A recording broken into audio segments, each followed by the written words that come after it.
सत साहिब सतगुरुदेव की जय। बंदी छोड़ कबीर साहिब जी की जय। बंदी छोड़ गरीबदास जी महाराज जी की जय। स्वामी राम देवानंद जी गुरु महाराज जी की जय हो।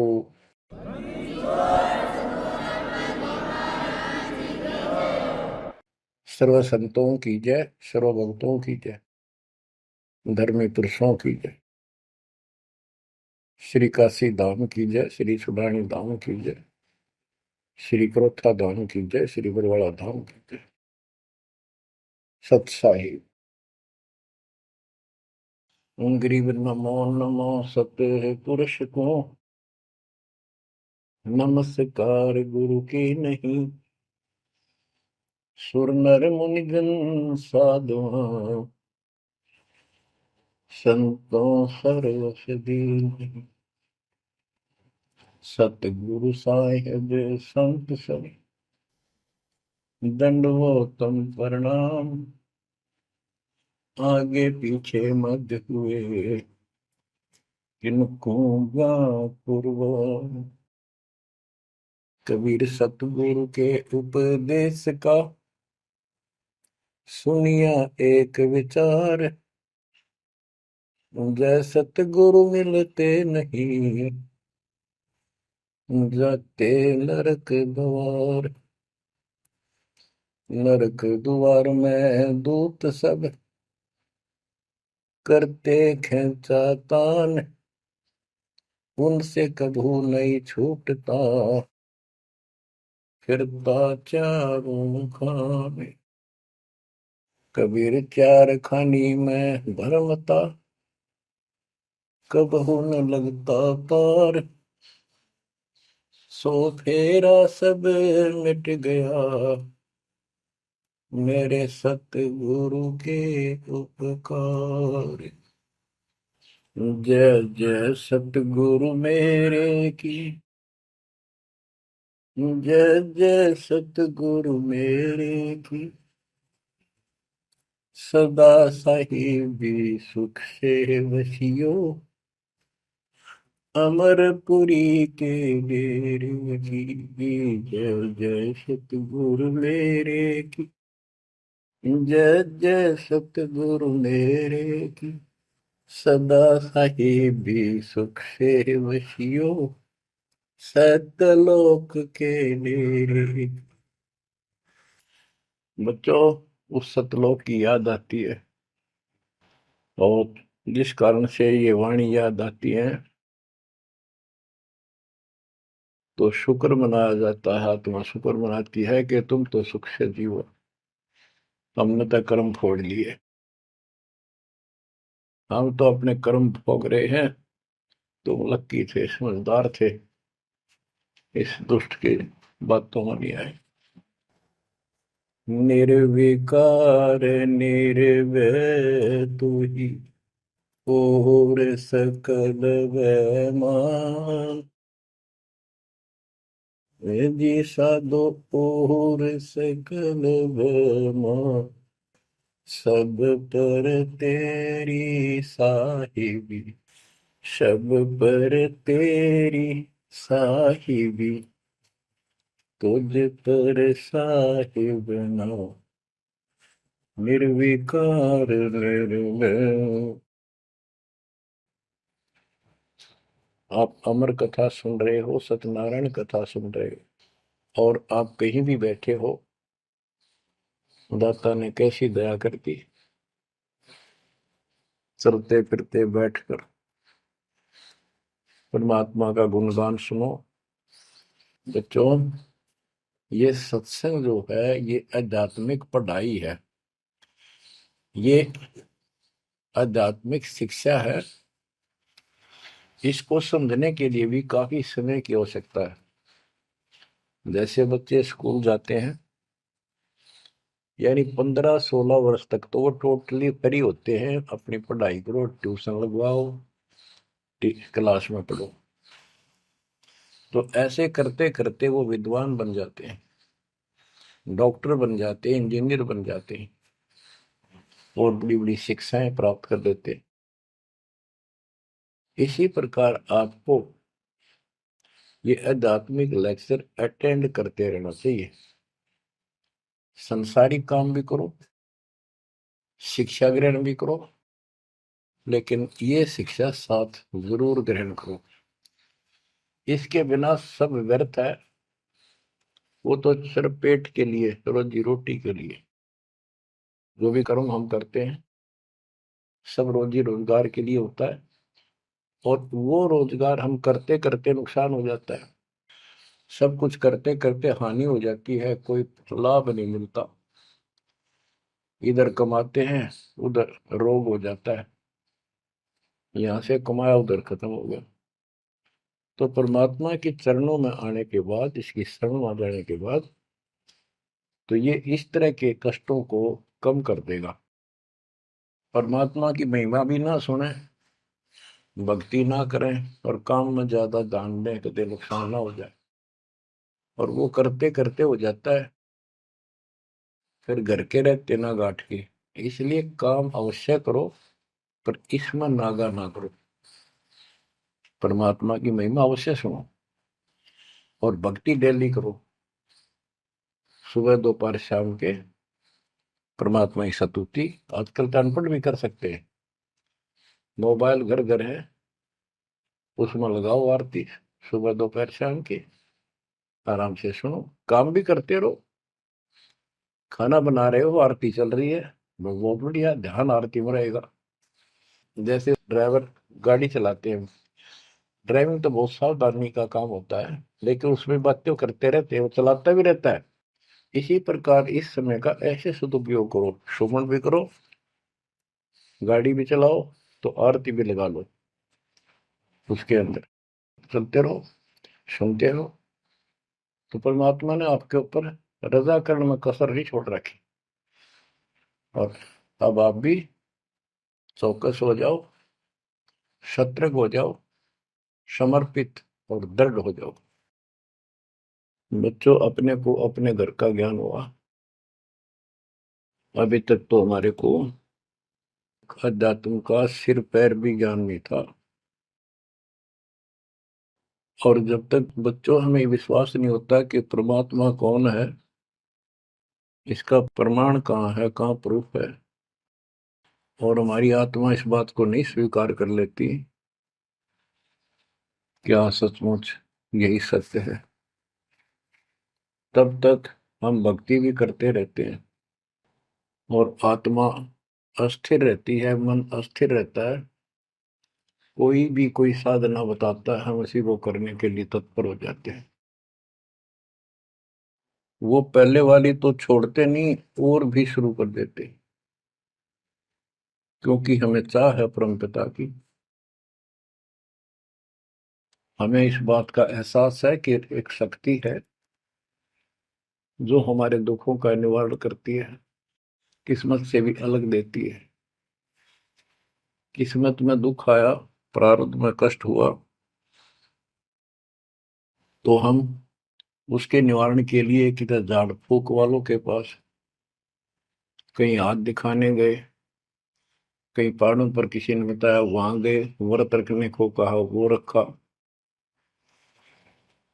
हमने हर तरह से कोशिश की कि कोई सुख प्राप्त हो, ज्यादा धन प्राप्त हो, लेकिन ऐसा कुछ नहीं हुआ।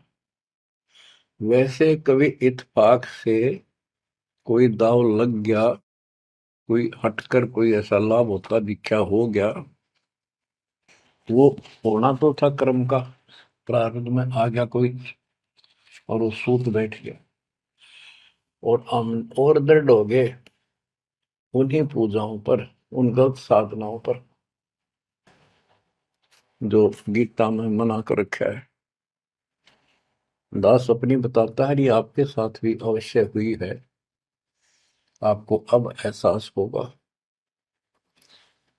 जैसे दास बचपन से रामकृष्ण और विशेषकर विष्णु जी का, कृष्ण जी का विशेष भक्त रहा है, इसके साथ हनुमान जी के प्रति भी लगन में, तरफ में, चाह में कोई कमी नहीं थी। इस कारण से मंगलवार का व्रत रखना, किसी ने बता दिया कि जरूर राजस्थान में सालासर एक स्थान है जहां पर हनुमान जी का बहुत प्रसिद्ध मंदिर है और वहां जाने से सारे सुख हो जाते हैं। तो दास सिरसा सर्विस करता था। हरियाणा का एक शहर है, पंजाब से सटा हुआ डिस्ट्रिक्ट है। वहां से पता चला तो दास बैठ कर ट्रेन में सालासर पहुंचा, शुरू उतरा वहां से अन्य साधनों से। वहां एक छोटा सा गांव सालासर, वहां एक छोटा सा मंदिर और उसमें एक पत्थर की मूर्ति। उसकी शक्ल भी ठीक सी को ना, हनुमान का वो आइडिया लगाया जाता। उस समय, ये सन 1978 की बात है, ऐसा कोई वहां पर ज्यादा भीड़ नहीं होती थी। हम सुबह आराम से दर्शन कर लेते थे। हद से हद 500-400 आदमी जाते थे। फिर देखते देखते 10 साल में वहां पर टेढ़ी मेढ़ी लाइन बनने लगी, यानी 4-4 घंटे में नंबर आने लग गया। और उस दौरान जैसे भी कोई राहत मिली, जैसे सर्विस लगी, पढ़ते थे, पास होते चले गए, हनुमान जी और श्री कृष्ण की जय जयकार। और जैसे हम पढ़ते थे, पास होते चले गए। तो ये श्रेय अपने इष्ट देवों को मानते थे, जो एक से अनेक थे।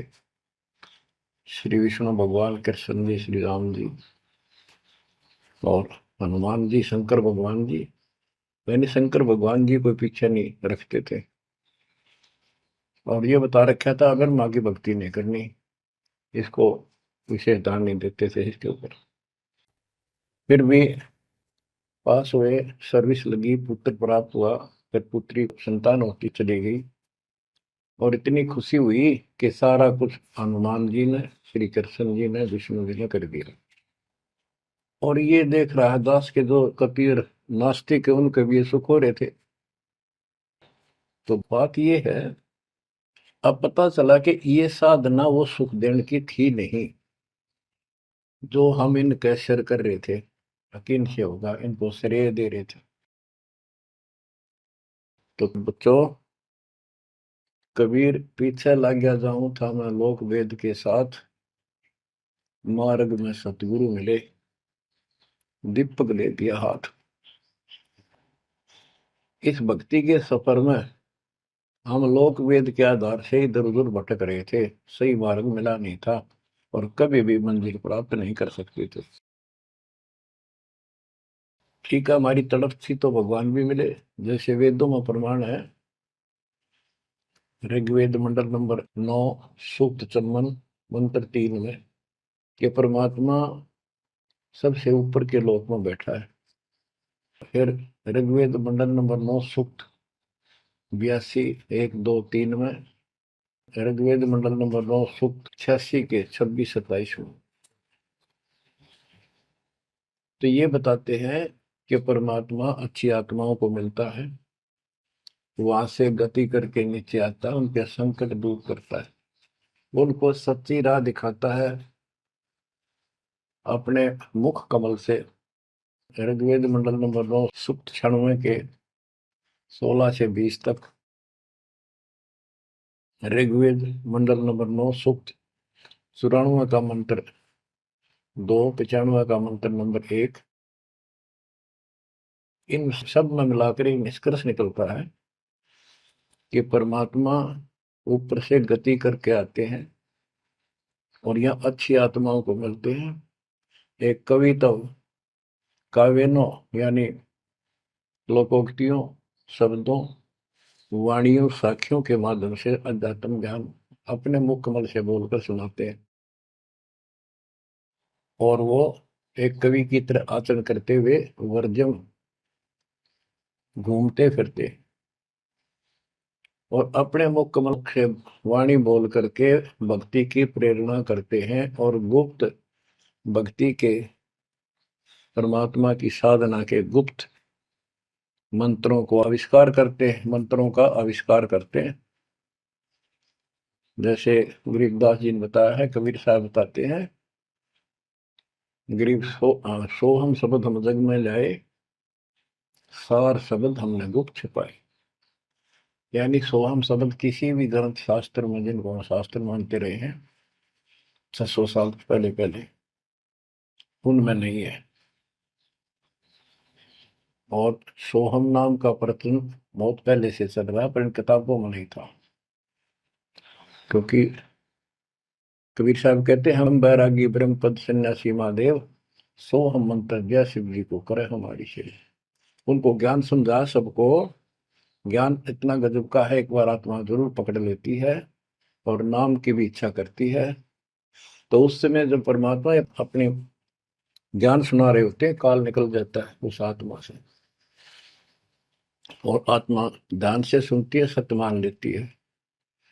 तो इन्होंने ब्रह्मा जी ने, विष्णु जी ने, शिव जी ने, सबने नाम दे दिए। इनमें सॉफ्टवेयर लगा दिया परमात्मा ने। विष्णु जी में हरियम का, शिव जी में सोम का, ब्रह्मा में ओम का, और वही आज हमारे को लगा दिया। अब हम अपना काम इनसे डायरेक्ट ले रहे हैं। तो कहने का भाव ये है कि जिस समय परमात्मा अपना ज्ञान सुनाते हैं, काल भाग जाता है। परमात्मा के वहां से आते ही काल प्रवेश कर जाता है, उनकी बुद्धि को फेर देता है। इसी कारण से दोबारा इन्होंने परमात्मा की वाणी सुनी नहीं, विचार नहीं सुना,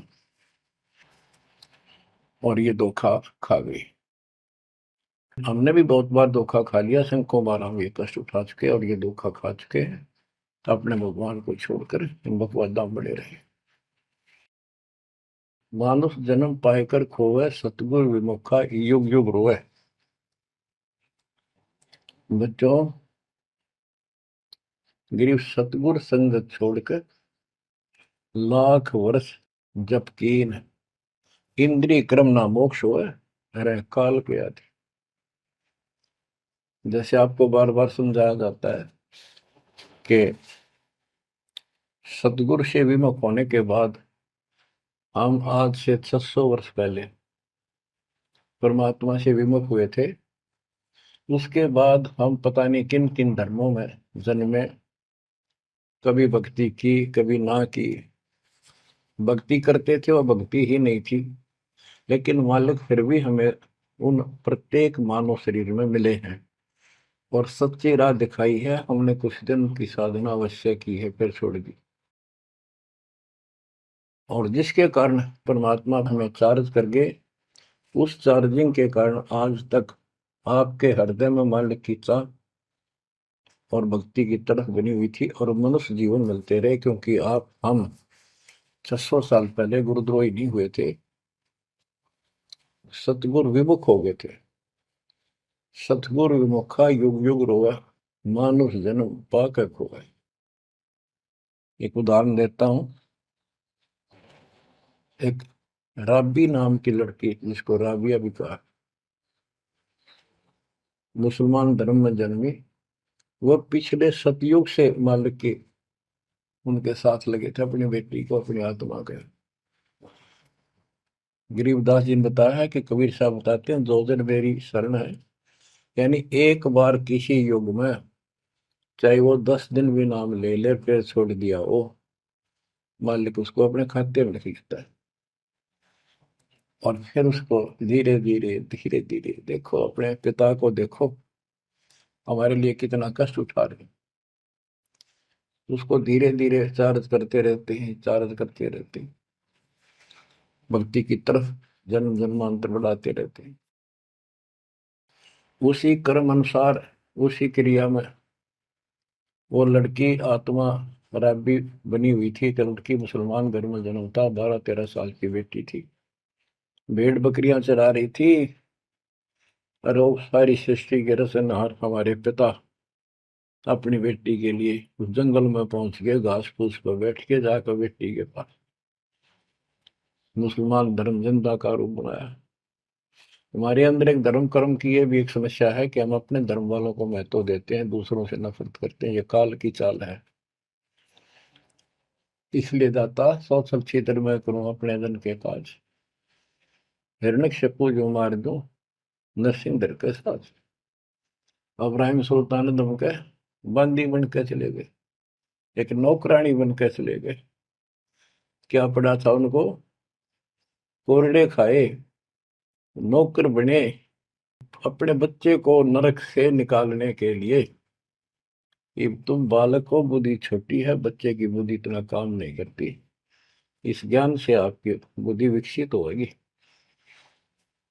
आप कुछ दिनों में संकेत समझने लग जाओ। अब जैसे राबी को मालिक ने समझाया, तो बच्चों परमात्मा अपने उस बेटी, उस आत्मा के राबिया के पास जाकर बैठ के जंगल में गर्मी सर्दी घास फूस के ऊपर बैठ के और उसको समझाने लगे, बेटी भक्ति किया करो। तो बच्ची थी, जैसे उस धर्म के अंदर जन्मी थी, उसमें जो साधना बताते थे उसको कहती थी हम करते हैं, ऐसे करते हैं, नमाज करते हैं, ईद बकरीद मनाते हैं। तो परमात्मा ने उनको काफी समझा, कई दिन लगातार जाते रहे, फिर चले जाते, फिर आ जाते। अंत में लड़की ने स्वीकार कर लिया, भगवान मुझे वो सच्चा राह बता दो जिससे मोक्ष मिले। परमात्मा ने उनको मंत्र दिए, ये मंत्र दे दिए पांचों, लेकिन ये नहीं बताया कि किस किस के हैं, क्योंकि इसके बताने की जरूरत भी नहीं है। या तो चाबी है, किसी भी खजाने की है या कोई और सामान वाले की है, उस ताले के लाओ, खुल जाएगा और उसमें जो सामान है आपको मिल जाएगा। फिर भी याद होना आवश्यक है कि ये इसमें यूं सामान है, इसमें ये सामान है। तो लड़की ने कुछ दिन मालिक की साधना की, 4 वर्ष। उसके बाद समाज के दबाव में शानी होगी, उसने यहाँ तक फैसला कर लिया कि ये तो संस्कार बढ़ते चले जाते हैं, शादी ही नहीं कराऊंगी, विवाह नहीं कराऊंगी। उसने निकाह करने से मना कर दिया। माँ बाप ने कोशिश की, लड़की जवान होगी, लेकिन बिल्कुल स्पष्ट शब्दों में कह दिया, मैं विवाह नहीं करूंगी, मैं अल्लाह खुदा को प्राप्त करूंगी। माँ बाप परेशान हो गए कि बच्ची है, इसने तो जिद लगा ली, और इसका जीवन कैसे पार होगा, कैसे पास होगा, तो हो ही नहीं सकता। बच्चों ने कहा, बेटी या तो निकाह कर लेना, हम दोनों मरेंगे। लड़की ने सोचा, चल माता पिता की हत्या का क्यों सिर पर दोष लूं, आगे अपने पति से बात कर रहे हैं। निकाह हो गया। मुसलमानों के अंदर लड़की से अपनी राय पूछी जाती है विवाह के समय कि क्या आपको ये विवाह मंजूर है, निकाह कबूल है। लड़की यस कर देती है तो विवाह होता है, न तो नहीं होता। ये स्वतंत्रता बेटी को है। उसने यस कर दी, विवाह होगा। उनका पति बहुत बड़ा अधिकारी था, अफसर था, साहब था। मुसलमानों में एक से अधिक विवाह भी हो जाते हैं, सामान्य बात है। तो उसने यही विचार किया था कि तो शादी और कर लेगा, वहां दबाव बनाऊंगी, ना तो मर जाऊंगी और क्या इलाज है। तो उसने अपने पति से अपना उद्देश्य बता दिया, मैं भक्ति करना चाहती हूँ, मेरी कतई तमन्ना नहीं है कोई शादी और बच्चे पैदा करने की। यदि आप मेरे साथ जबरदस्ती करोगे तो मैं सुसाइड करूंगी। उनका पति भगवान से डरने वाला मुसलमान था, वास्तव मुसलमान था। उसने कहा, राबिया आपने निकाह कबूल क्यों किया, ये बता। उसने कहा कि मेरी मजबूरी थी, मेरे माता पिता मर जाते, मैं वो दोष नहीं लेना चाहती थी। उनका भी काम बन गया कि आप बताओ आपका क्या इरादा है। मेरा फाइनल है, या तो मौत या अपनी भक्ति करूंगे। इतना दृढ़ विश्वास देखकर उसने कहा कि राबिया कोई बात नहीं, आप भक्ति करो, मैं अल्लाह के मार्ग में बात नहीं बन सकता, मैं भी भगवान से डरने वाला हूँ। लेकिन जैसे आपकी लोक लाज के कारण आपके पिता की समस्या प्रबल थी, इसी प्रकार समाज हमारा भी है, लोक लाज हमें भी है। आप मेरी दृष्टि में, मेरी तरफ से तो मेरी सिस्टर होगी, समाज की दृष्टि में मेरी वाइफ बन के रहना होगा। वो बोली मुझे मंजूर है। उसके लिए अलग व्यवस्था कर दी अपनी भक्ति कर, किसी चीज की कमी नहीं आने देंगे। उसने अपनी और शादियां कर ली। अब वो 50 साल की होगी, सब देखा कि ये तो बिल्कुल देवी का रूप है, पलक भी उठाकर नहीं देखती। ये पिछले संस्कार थे, वो बैटरी चार्ज थी, उसमें चाह थी, आगे बैटरी लगी नहीं है, धीरे धीरे नष्ट होगी। या रोड मारा काल मारी, ये बहुत बड़ा षड्यंत्र है। सतगुरु कबीर साहब ने इसको कोई खोल नहीं सकता, इसे बचा भी नहीं सकता। इसलिए सतगुरु की शरण नहीं छोड़नी चाहिए। उसने अपने पति, जो संसारिक दृष्टि के पति से कहा कि मैं हज करने जाना चाहती हूँ। उसने कहा अच्छी बात है, जाओ, और कोई व्यवस्था ऊंट घोड़े की करवा देता हूँ, उस पर आराम से बैठ कर जाइए। बोली नहीं, मैं पैदल जाऊंगी, क्योंकि ये आस्था हमारी भगवान के प्रति अहंकार में नहीं, ऐसे जावा तो और बढ़िया है, ये वो शुरू से धारणा है। उस समय साधन भी नहीं होते थे, ऊंट घोड़े होते थे, रेगिस्तान में ऊंट ही चलते थे। वो बोली नहीं, मैं पैदल जाऊंगी। राबिया पैदल जा रही थी, रास्ते में कुआं था, उसमें बाल्टी और रस्सा नहीं था। एक कुतिया वहां पर बहुत बुरी तरह रो रही थी, कभी कुएं की तरफ जा रही थी, राबिया के चरणों की तरफ आ रही थी। वो समझ गई कि प्यासी है और साथ में बच्चा है, मरेगी की, बच्चे भी मरेंगे। आओ देखा ना ताओ देखा, दया बिना दरवेश कसाई। वो दरवेश थी, संत थी, दयालु थी, असली मुसलमान थी। उसने अपने बाल पाड़े सिर के, रस्सी बनाई लंबी, वो 100 फुट नीचे पानी होता था, और फिर अपने कपड़े निकाल कर शरीर के उसके बांध कर नीचे भिगो के बाहर टपकाए। निचौड़े एक मटके के टूटे हुए पात्र में कुतिया ने जी भर का पानी पिया,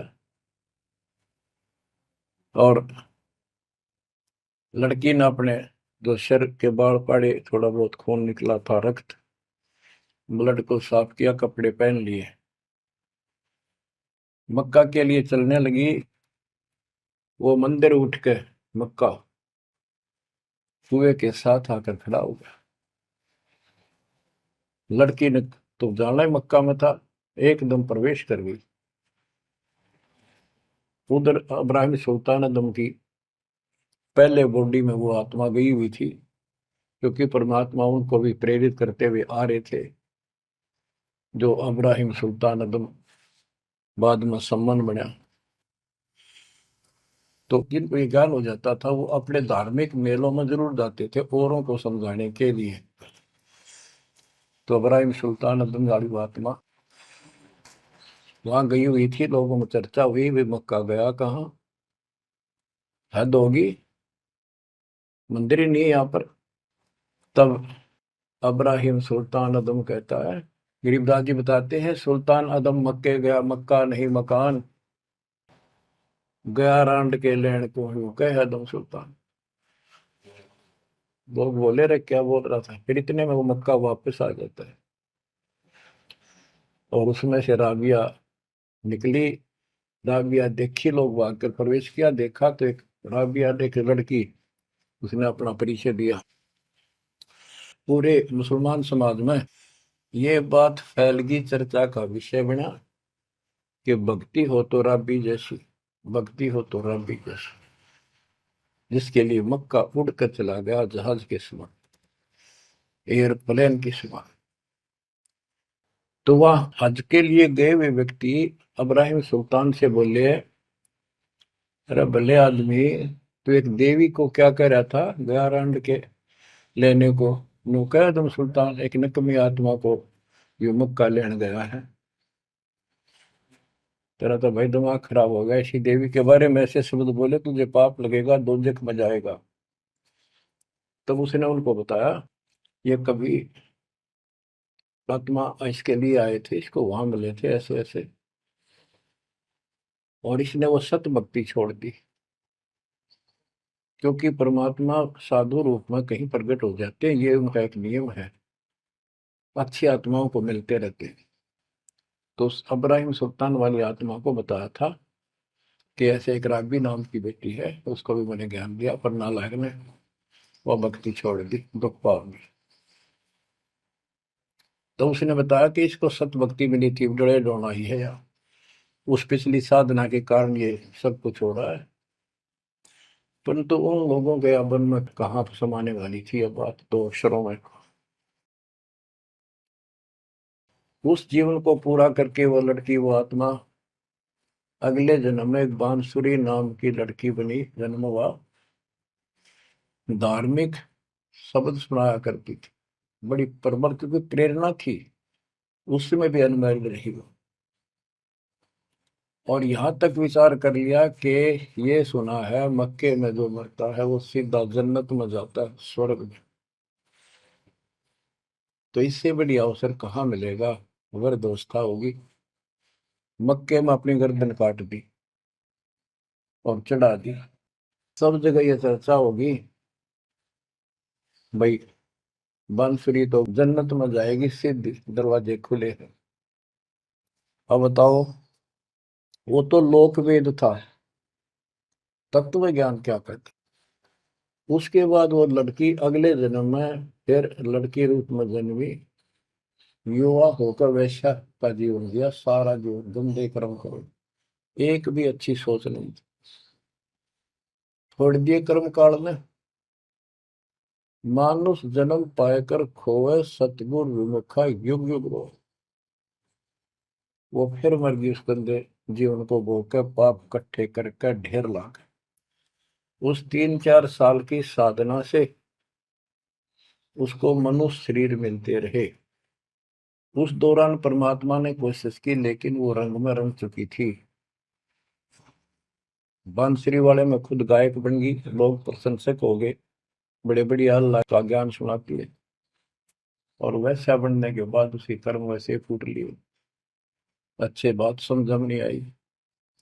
वो फिर मृत्यु को प्राप्त हुई, वैसा का जीवन, गणका का जीवन वो कर, फिर वो शेख तकी नाम के एक धार्मिक मुसलमान पीर के घर जन्म लिया बेटी के रूप। 11 वर्ष की, 12 वर्ष की आयु पूरी करके वो मर गई, समय संस्कार पूरा हुआ। परमात्मा कहते हैं, सोच अच्छी दर मैं करूं अपने जन के काज, उस आत्मा को फिर अपने चरणों में लेना था, अपनी प्यारी आत्मा। जो जन मेरी शरण है ताका हूं मैं दास, केल के लाग्या करूं जब तक धरती आकाश। तो कारण बनाया, शेख तकी के मन में ये धारणा पैदा की कि राजा सिकंदर लोदी से, जो उसका धार्मिक पीर था शेख तकी, उसने कहा कि आप कहते हो इसने, कबीर ने रामानंद जी को जीवित कर दिया, गर्दन काट दी थी आपने, और आपका जलन का रोग ठीक कर दिया, कमाल जिंदा कर दिया। वो तो वैसे उसमें सदमे में था, वो ऐसे वैसे हो जाता, इत्तेफाक उसको जीवित होना था, इसका कबीर का नाम बन गया। जब जानू मैं इसको, मेरी बेटी को जिंदा कर दे जो कब्र में दबी हुई है, 15-20 दिन हो गए। तो कबीर साहब से कहा गया, कबीर साहब ने कहा कि आसपास के लोगों को बता दो कि आ जाओ, एक कमाल होगा। उस शेख तकीर ने ढिंढोरा पिटवा दिया कि इसकी बेइज्जती हो तो छक्का हुआ है, मूर्ख बना रहा। उधर कबीर साहब ने कह दिया कि भाई खूब बुला लो, आसपास जितने बुला सकते हो, सबके सामने देखते हैं परमात्मा की क्या रजा होती है। हजारों व्यक्तियों के सामने कबीर साहब ने कहा, एक शेख तकी की बेटी जीवित हो जा। कब्र खुलवा दी, उसमें 100 पड़ा था। कहा, एक शेख तकी की बेटी जीवित हो जा, लड़की नहीं जीवित हुई। फिर दोबारा कहा, फिर भी जीवित नहीं हुई। शेख तकी नाचन लग गया, खुल गई पोल डोगी की। देखो ये बकवाद करता था, सुन लो भाई, है डोंगी पाखंडी झूठा। तो परमात्मा ने कहा कि शेख तकी तू कोशिश कर ले। तो और दूसरे बोले, जी ये कुछ करने जोगा होता था, अपनी बेटी ने कौन मिट्टी में दाबा है, आप पर दया करो।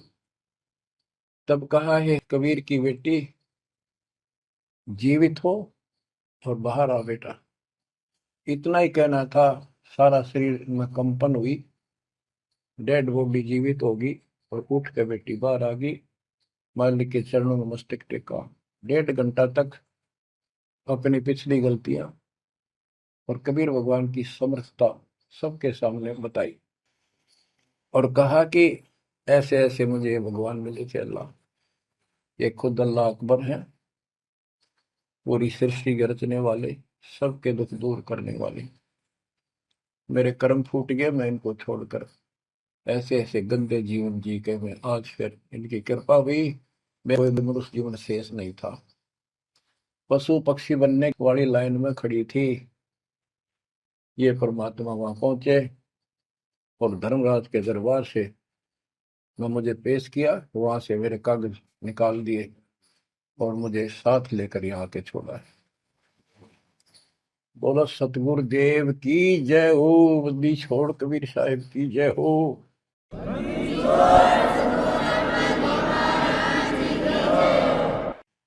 तो उसने कहा बेटी जा अपने पिता के साथ, कबीर साहब ने कहा शेख तकी के साथ। वह बेटी बोली मुझे अपना पिता मिल गया, अपना मालिक मिल गया, इस कर मेरा संस्कार इतना ही था। आप मेरे पिता हो, सारी सृष्टि के मालिक हो, मैं तो आपके साथ रहूं। अपने गुरु के मैं संग संग होली, अपने गुरु के मैं संग संग होली। सखेरे मोहे नेकन आई लाज, आज मोहे गुरु दर से दिखाए। बच्चों यह बात तो बनेगी ऐसे ही। पानी कहते, देसी कहावत है, पानी तो झील में नीचे के स्थान पर आके ही टिकेगा। वैसे पलट में कितना ऊंचा चढ़ जाए लेकिन टिकेगा वहीं आके। मन का तूफान बकवादों का, कहीं धक्के खा लो, आके बात बनेगी सतगुरु शरण। तो कहते हैं गरीबदास जी का है, गरीब सतगुरु संगत छोड़कर लाख वर्ष जबकि इंद्री कर्म ना मोक्ष हो, रहे काल के आछी। सतगुरु पूर्ण संत की संगत छोड़कर चाहे लाख वर्ष तक ये जप करते रहियो, चाहे ये जाप करते रहना, इसका कोई यूज नहीं होगा, क्योंकि कनेक्शन कट चुका होगा, मर्यादा भंग होगी। गुरु बिन माला फेरते, गुरु बिन देते दान, गुरु बिन दोनों निष्फल है, वह व्यर्थ जाएंगे। बच्चों परमात्मा हमारे लिए भटक रहे हैं, इन पिछली गलतियों से सबक लो, इनको फिर से ना दोहराना। जैसे आपको बताया है कि कबीर भगवान है, ये सारी सृष्टि के रचने वाले हैं, ये हमारे पिता, हमारे जनक है, हमारे कष्टों को दूर करने वाले संकट मोचन यही है। लेकिन हम इनको छोड़कर अन्य उपासना करते रहे हैं। जैसे गीता अध्याय 16 श्लोक 23 और 24 में स्पष्ट कर दिया है कि शास्त्र विधि को त्याग कर जो अपनी मर्जी से इच्छा से मनमाना आचरण करते, मनमानी साधनाएं करते हैं जो शास्त्रों में प्रमाणित नहीं है, उनको न तो कोई सुख हो, न कोई सिद्धि प्राप्त हो, कार्य सिद्ध हो जिससे, और न उनकी गति यानी मोक्ष हो। तो भक्ति करते इसी के लिए है। ये तीनों नहीं हुए तो उस भक्ति का फायदा क्या, जड़े ढोने वाली बात। तो बच्चों आपको बताया, सभी वेदों और ग्रंथों से सिद्ध कर दिया कि कबीर भगवान है। वेदों को तो पूरा विश्व मानता है और हिंदू समाज तो इस पे कुर्बान है। उसके बाद दूसरा नंबर गीता, वेदों से भी प्रथम आ चुकी है वर्तमान में, क्योंकि इसमें ज्ञान बिल्कुल संक्षिप्त में और बहुत तिरपाई सीरीज में। तो इसलिए इनमें सबसे आपको प्रमाणित कर दिया कि कौन सी भक्ति करनी है, कौन सी ना करनी है। गीता अध्याय श्लोक 23 में तो 16 के 23 में तो बता ही दिया कि शास्त्र विधि को त्याग कर मैं नाचन करता को कोई यूज नहीं। 24 में कहा कि इससे तेरे लिए अर्जुन शास्त्र ही प्रमाण है, कर्तव्य जो साधना करने योग्य है और अकर्तव्य जो ना करने वाली है, इन्हीं के आधार से करो। गीता अध्याय 9 श्लोक 25 में कहा कि भूत पूजने वाले भूतों को प्राप्त होंगे, पितर पूजने वाले पितरों को प्राप्त होंगे, देवताओं की भक्ति करने वाले देवताओं को प्राप्त होंगे, और मेरी भक्ति करने वाला मुझे प्राप्त होगा। अपनी साधना का पूरी गीता में 8वें अध्याय के 13वें श्लोक में एक मंत्र बताया है, ओम इति एक अक्षरम, ओम इति एक अक्षरम व्यवहारण माम मम ब्रह्म अनुसमरण। ओम इति एक अक्षरम मम मम ब्रह्म यह प्रयाति तजन देव से याति परमात्मा। मुझ ब्रह्म का केवल एक ही मंत्र है जिसका जाप करना अंतिम सांस तक जो इसकी साधना करता है वो मेरे से इस ओम से प्राप्त होने वाली गति को प्राप्त होता है। वो गति कौन सी है, इसके लिए आपको, क्योंकि ये एक लेक्चर है, पीरियड है जो दास आपको दे रहा है, और इसमें टीचर पहले दिन से लेकर 1 साल तक यह पढ़ावा है, तब जा करके बच्चों के दिल में स्वभावत है 100 बार पढ़ा ले तो भी पढ़नी पड़ती है, तभी उसके ऊपर विश्वास उतर जाता है, वो हृदय में जम जाती है। श्री देवी भागवत के 6ठे स्कंद में हिमालय राजा को देवी, वो देवी का परम भगत था, कुछ बातें नहीं हो रही थी, तो उसने कहा मुझे मोक्ष दो, धन तो बहुत दे दिया आपने, तो उसने कहा मोक्ष, ये झूठ बोले ने ज्ञान तो है नहीं, और उस भक्ति का ज्ञान इनको, क्योंकि इन्होंने वो खत्म कर दिया जो मूल ज्ञान था, सूक्ष्म वेद का वो पार्ट हिस्सा। तो इसने कहा कि ओम का जाप कर, राजा हिमालय से श्री देवी ने कहा, दुर्गा ने, ओम का जाप कर और सब बात छोड़ दे, वो ब्रह्म दिव्य आकाश रूपी ब्रह्म लोक में रहता, उस ब्रह्म को प्राप्त हो जाओगे, तुम्हारा कल्याण हो। गीता अध्याय 8 श्लोक 16 में बताया है कि ब्रह्म लोक में गए वे भी सब पुनरावृत्ति में है।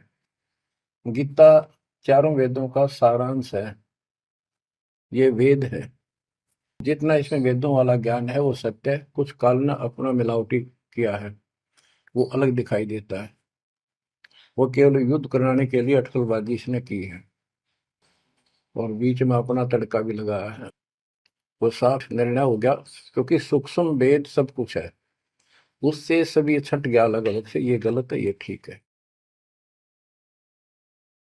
तो ब्रह्म लोक में गए हुए भी पुनरावृत्ति में पुनर्जन्म होता है। गीता अध्याय 4 श्लोक 5 में इसने स्पष्ट कर दिया, तुम तेरे मेरे बहुत जन्म हो चुके हैं, तू नहीं जानता नहीं।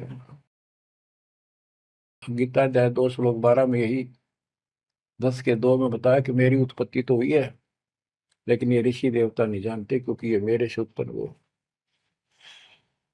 फिर उस ज्ञान को, जैसे जहां से शुरुआत हुई थी कि परमात्मा सतलोक से सबसे ऊपर के लोक में रहता, वहां से चलकर गति करके आता है, अपना सच्चा ज्ञातम ज्ञान खुद बोलकर बताता है। गीता अध्याय 4 श्लोक 32 में, ये कोड वर्डों में है गीता ज्यादातर, उसमें बताया कि जो ज्ञान ब्रह्मणे मुखे सचिदानंद घन ब्रह्म ने अपने मुख कमल से बोली वाणी में बोला है, उस वाणी में संपुष्टार के साथ लिखा है, उससे ये पूर्ण मोक्ष होगा, फिर कभी जन्म मरण नहीं होता।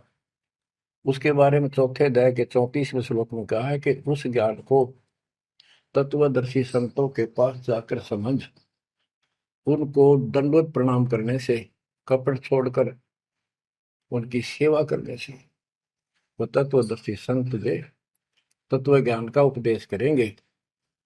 गीता अध्याय 15 श्लोक 1 में स्पष्ट कर दिया है, जो इस उल्टे लटके हुए संसार रूपी वृक्ष की के सभी विभाग का नारा नारा ज्ञान बता देता है, सभी विभागों का पार्षद सवेदवित वो वेद के तात्पर्य को जानने वाला है।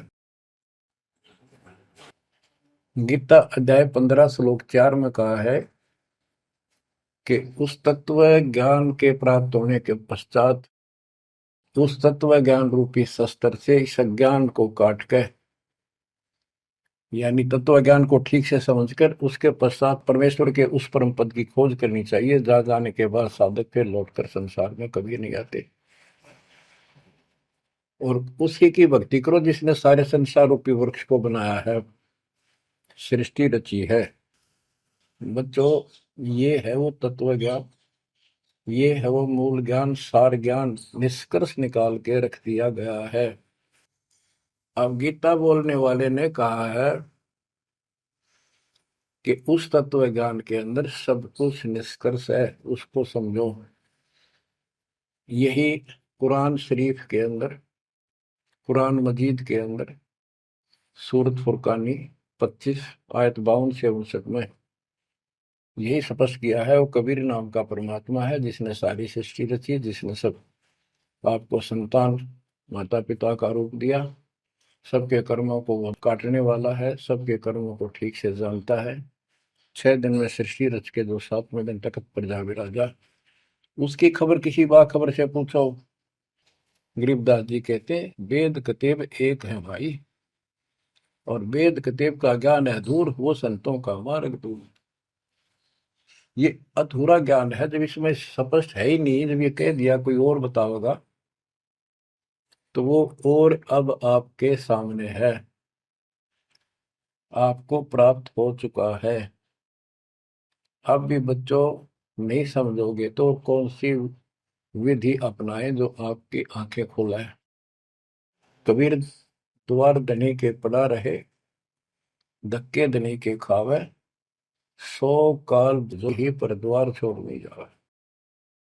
अब आपने इतना करना है, इस ज्ञान को समझकर मालिक से दूर ना होना, सतगुर विमुखा मत हो जाना। इसमें आपको अच्छा लगे चाहे कोई कष्ट लगे, वो कष्ट भी गॉड गिफ्ट होगी। हो सकता है पता नहीं कौन सा पाठ सा कष्ट आपका हल्के में टल रहा हो, पर जल्दी ना करया करो। और तो धरती पर कहीं जा रही हो तुम्हें कभी राहत नहीं मिलेगी। तो बच्चों, मानत ना मन मोरा साधो, मानत ना मन मोरा रे, बार बार मैं ये समझाऊं जग में जीवन थोड़ा रे, बार बार मैं ये समझाऊं जग में जीवन थोड़ा। दुविधा दुर्मति चतुराई में जन्म गया नर तोरा रे, अब भी आने में लो सत्संग में, करो गुरु ज्ञान पर गौरा रे। अब भी आने में लो सत्संग में, करो गुरु ज्ञान पर गौरा रे। शरण पड़े को गुरु संभाले, जाने का बालक भोला रे। कह कबीर तुम चरण चित राखो, जो सुई में डोराए। कह कबीर तुम चरण चित राखो, जो सुई में डोरा रे। मानत ना मन मोरा साधो, मानत ना मन मोरा रे, बार बार मैं ये समझाऊं जग में जीवन थोड़ा रे। बच्चों, जैसे धागा सुई में चिपका रहता है, ऐसे लटके रहियो परमात्मा के दास के चरणों, मोक्ष मिलेगा सत्साहिब।